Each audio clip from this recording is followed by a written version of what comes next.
today we're going to be talking about client consultations. This is my client Marzette, and we're going to be doing a consultation on her brows. I'm going to first take my alcohol prep pad and wipe her brows. I'm going to give both brows a real good scrub. This helps with getting any of the makeup off that's on her brows.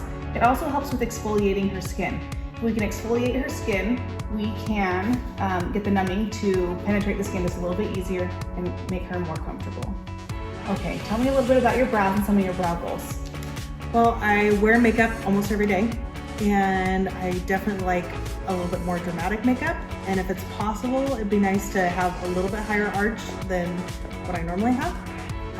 Other than that, I trust you. Whatever you think. Awesome. So I'm going to be listening to what my client is telling me, and some of the words that Marzette used were she likes a makeup look, a more dramatic look, she asked for a higher arch. So those are things that are going to tell me what type of brow she wants, whether she wants microblading or a combo brow. By the words that she used, I'm going to be determining that she needs a combo brow. We're going to give her some fluff in the front with microbladed strokes and then a combo brow on the tail, which is a more solid and more dramatic look. When I'm assessing her skin to put her on the Fitzpatrick scale, I'm looking at her skin tone, I'm looking at her eyes, maybe a little bit of her brow color to determine where she is on the Fitzpatrick scale. When I look at her, I don't think that she looks overly red. She is a little bit fair, but she looks like somebody who can get a good golden tan when she's in the sun. She doesn't have light eyes, she has brown eyes, so I would put her as a Fitz 3. Would you say that you tan when you go into the sun? Yeah, I may get red right at first, but then I tan. Okay, yeah. I would say that's exactly where you would put a Fitz 3 then. Perfect. When I'm thinking about the color choice for my client Marzette, I'm thinking more of a bold brown, maybe a dark brown. We could mix the two. I might add a little bit of warmth, but because she doesn't have glaring red undertones, she doesn't need a lot of warmth.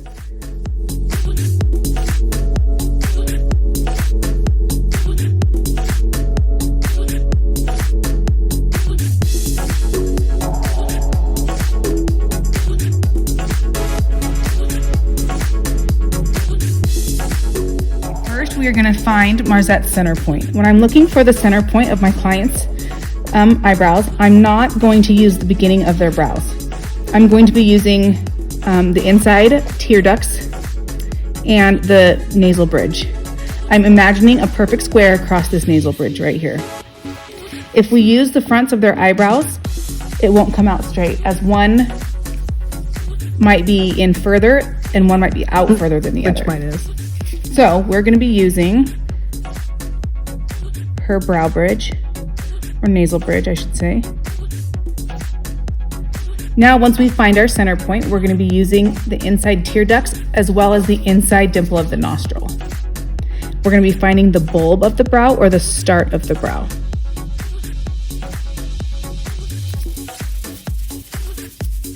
We're going to do the same thing on the other side, inside dimple, as well as the tear duct of the eye. I'm going to be using my caliper, and I'm going to be double checking my measurements. They're just a little bit off. If they're a little bit off, I'm going to be really looking at her face and determining which one looks better. I feel like when I look at her tear ducts and my lines, I'm going to pull this one out just a little bit. Very, very minimally.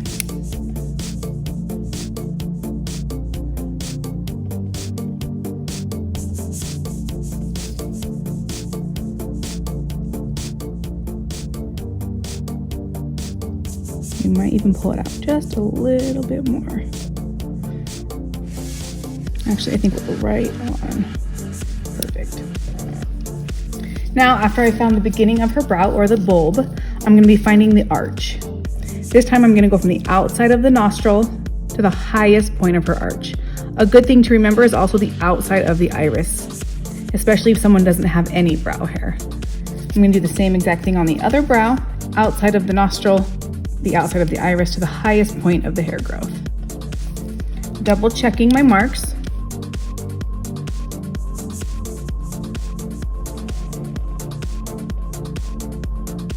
This one's going to come out just a little bit to match the other brow. A little trick I like to use is putting some of the charcoal from the pencil on the back of my caliper to help me with my marks. Now I have the bulb, the arch, now I'm going for the tail. I'm using the outside of the nostril, scooping up those lashes and making my mark. That's going to tell us how long the brow is going to be. Repeating on the left side, outside of the nostril, scooping up those lashes and making my mark for the tail. Again, double checking, top of the arch to the tail. And making a mark over here to make this one just a little bit longer. Now we're going to be finding the thickness of our brow. The way we do that is we're looking at our bulbs and we're finding where the most dense part of the brow is. We're also going to be able to take this string and line it up with the tops of her eyelids. And if we line it up with the tops of her eyelids, we now have a straight line and we can bring that up and lay it perfectly flat. And that line will be straight. We're gonna follow that line straight up, again using the bulk of her hair and making our mark. Now we know how thick our brow is going to be. We're gonna come up to the arch of her brow. We know that she wants a little bit archier of a brow, a little bit higher in the arch area. So I'm gonna come out maybe 1 millimeter, maybe 2, not much more than that. Making sure that I have perfect rectangles. And then I'm gonna make my line. See how all these angles are perfectly square? That's what you wanna see. Now we're gonna be connecting our lines. We have to remember that we're gonna be using this inside line. And we're gonna start there and we're gonna bring it all the way up to the top of that arch. I like to pull my string towards the center of the brow. One pull, super tight. Again, starting right on that connection point and going straight down and making our tail. We're going to do the exact same thing on the left brow.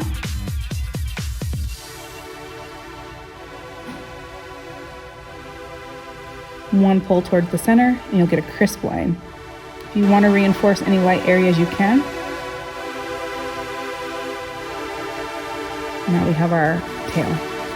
Now we're going to do the exact same thing on the bottom.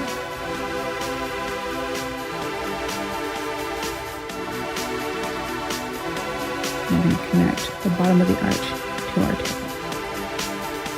Connecting the bottom of the brow to the arch. One pull towards the center. And then connecting the bottom of the arch to the tail. Now we have all of our lines marked out, but we need to delete any of the lines that should not be there as to not confuse our clients.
We're going to be reinforcing her left brow. Same thing, not really making it too much thicker, more just reinforcing our line that we have. Again, that 3-point stretch, making sure that we're softening that arch, not keeping it too square. The key here is to make sure that our pencil is very sharp and that we have a good 3-point stretch.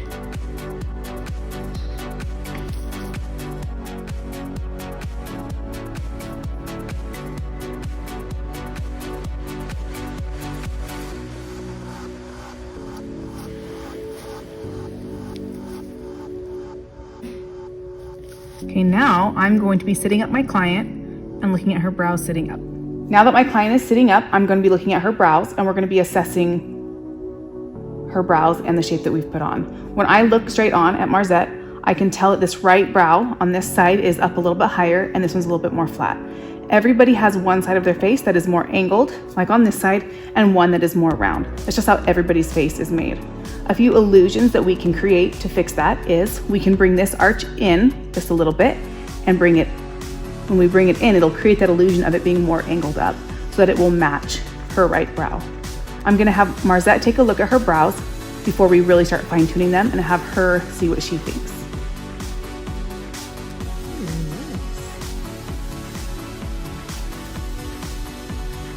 This is just a rough draft. This is not when your client is going to necessarily approve the shape. We're just making sure we're on the right track.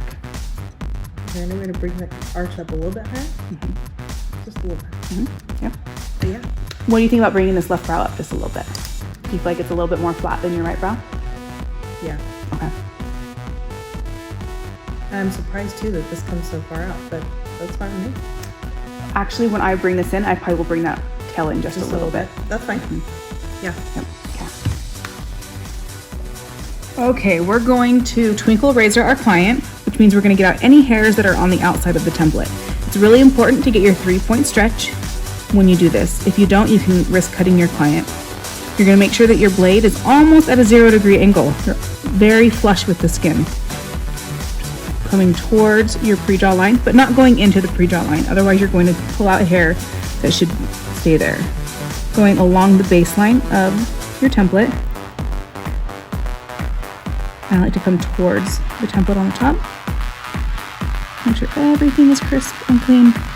Same thing on the front of the brow too. 3-point stretch. And you're able to get all those little hairs out.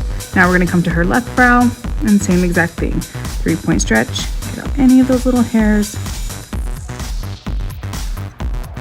I like to do the baseline first, a really tight stretch.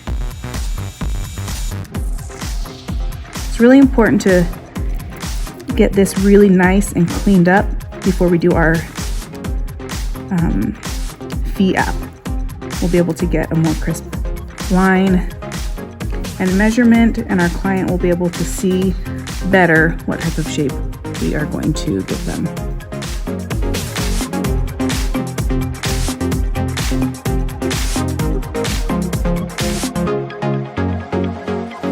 Okay, when we use our fee app, we're going to open up the app and it will start with a white oval. You want to make sure the oval goes around your client's cheeks and having your client look straight forward. When they're looking straight forward right at you, I like to have them look right at my camera. And once I get their face in that oval, I click my picture. You want them to have a relaxed face, not a face that is smiling or expressive. I like to zoom in my picture by using 2 fingers and I can make it really big. I'm actually going to retake this photo. Press done, you can X out. I'm gonna move Marzette's bangs so that we can get a really clear picture of her brows. Okay, zooming in on that photo. First thing I'm going to do is take this white line and I'm gonna line it up with either the bottoms of her eyelids or right through the middle of the pupils or even the top of her eyelids. I'm gonna use the bottom of her lids. Then this little circle right here, you can put your finger on and you can swivel your client's face to make sure that it's lined up perfectly with that white line. So now that I'm all lined up with that, I like to take my bulbs. The red line is going to be your center point. You can move that to side, and I like to line it up perfectly with my client's center point. Bringing those bulbs in, making sure that they're in the right spot. Taking these black lines, I'm going to move those 2 out of the way. Starting with the bottom of the bulb, I like to take that black line and make sure the bottom of the bulb is lined up. Then I like to do the bottoms of the arches, make sure they're lined up, and I like to do the top of the arches. Once all points are lined up, then we know we're good to go, and I let my client look. This app is doing exactly what we did with the string, but this is more fail-proof. So now I'm gonna let my client look at her brows and see if she likes the shape as well. Another rule of thumb is you don't want the tails to be longer than the bottom of the bulb. If you look at my picture right here, it's maybe 1 millimeter longer. it's just the pre-draw pencil. When you're actually using your machine and your needle, it will not go longer than where the lines are at.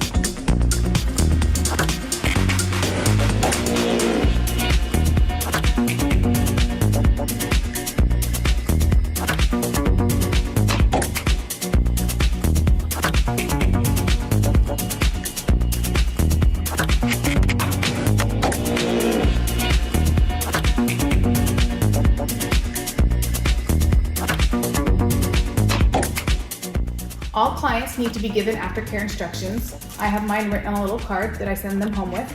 I also send them home with my information so they can get a hold of me with any questions or concerns. They also get aftercare. The one I'm going to give Marzette today is called After Ink. You can use this for brows, microbladed brows or combo brows. I'm going to go over the aftercare instructions with her to make sure that she understands how we're going to be taking care of her brows. Today, until you go to bed, you're going to be washing your brows every 2 to 3 hours until you go to bed.